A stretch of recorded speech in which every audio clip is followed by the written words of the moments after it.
ಕನ್ನಡ ಕಿರುತೆರೆಯ ಜನಪ್ರಿಯ ಗಟ್ಟಿಮೇಳ ಧಾರಾವಾಹಿ ಅಂತ್ಯವಾಗಿದೆ. ಸುಮಾರು 5 ವರ್ಷಗಳ ಕಾಲ ಮನರಂಜಿಸಿರುವ ಕಲಾವಿದರನ್ನ ಮಿಸ್ ಮಾಡಿಕೊಳ್ಳುತ್ತಿದ್ದಾರೆ ವೀಕ್ಷಕರು.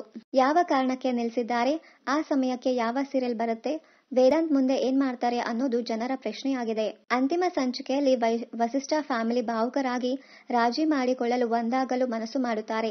ಡ್ರಾಮ್ಯಾಟಿಕ್ ಟ್ವಿಸ್ಟ್ ನೀಡಲು ಸುಹಾಸಿನಿ ತಯಾರಿ ಮಾಡಿರುವ ವಿಷಪೂರಿತ ಆಹಾರವನ್ನ ಸೇವಿಸುತ್ತಾರೆ.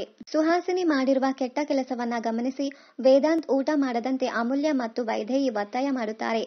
ಸುಹಾಸಿಯನ್ನ ಅಪಾರವಾಗಿ ನಂಬಿರುವ ವೇದಾಂತ್ ಒಂದು ನಿಮಿಷವೂ ಯೋಚನೆ ಮಾಡದೆ ಊಟ ಮಾಡುತ್ತಾನೆ. ಈ ಅಂತ್ಯವನ್ನ ವೀಕ್ಷಕರು ಅಣ್ಣಯ್ಯ ಸಿನಿಮಾಗೆ ಹೋಲಿಸಿದ್ದಾರೆ.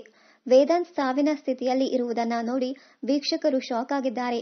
ಅಮೂಲ್ಯ ಪರಿಸ್ಥಿತಿ ಏನಾಗಬಹುದು ಎಂದು ಗೆಸ್ ಮಾಡಿದ್ದಾರೆ. ಸೀರಿಯಲ್ 1-2 ವರ್ಷ ಟ್ರ್ಯಾಕ್ ಮಿಸ್ ಮಾಡಿಕೊಂಡಿತ್ತು. ಹಲವಾರು ಕಲಾವಿದರು ಬಂದು ಬಿಟ್ರು. ಏನೇನೋ ಟ್ವಿಸ್ಟ್ ನೀಡಲಾಗಿತ್ತು. ಈ ಸಮಯದಲ್ಲಿ ಗೊಂದಲ ಕ್ರಿಯೇಟ್ ಆಗಿದ್ದು ನಿಜ. ಅಲ್ಲದೆ ವೇದಾಂತ್ ಸೀರಿಯಲ್ ನಡುವೆ ಸಿನಿಮಾ ಕೆಲಸಗಳಲ್ಲಿ ತೊಡಗಿಸಿಕೊಳ್ಳುತ್ತಿದ್ದರು. ಅಮೂಲ್ಯ ತಮಿಳು ಸೀರಿಯಲ್ ಸಹಿ ಮಾಡಿ ಬ್ಯುಸಿಯಾಗಿ ಬಿಟ್ಟರು. ಇನ್ನಷ್ಟು ಕನ್ನಡ ಧಾರಾವಾಹಿ, ಸಿನಿಮಾ ಹಾಗೂ Bigg Boss Kannada season 10 daily ಅಪ್ಡೇಟ್ಸ್ಗಾಗಿ ಚಾನಲ್ ಅನ್ನ ಸಬ್ಸ್ಕ್ರೈಬ್ ಮಾಡಿ. Thank you.